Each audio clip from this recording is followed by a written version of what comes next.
it's not definitely known how or when Native Americans first settled America and the present day United States.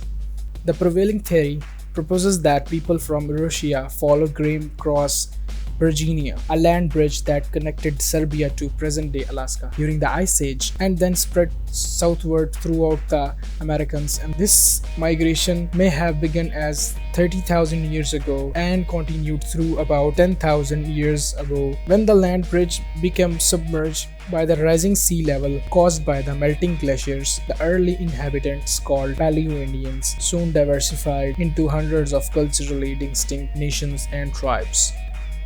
Hi, welcome to the History Archives. My name is Talha. Let's get started.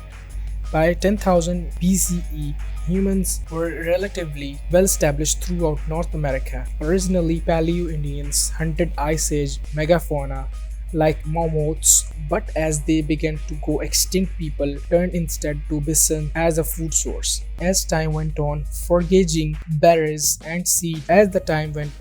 Foraging for berries and seeds became an important alternative to hunting. Paleo-Indians in central Mexico were the first in the American to form, starting to plant corn, beans, and squash around 8000 BCE. Eventually, the knowledge began to spread northward.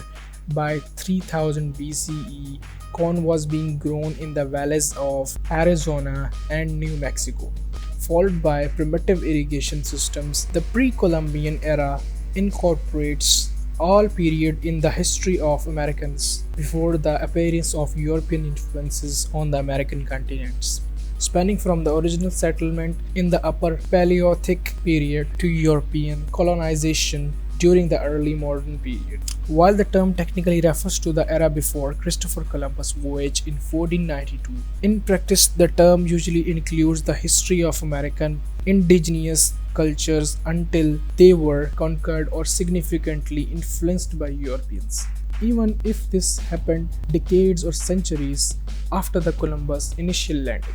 In the next part, we will discuss about the mound builders and pueblos. Thanks for watching.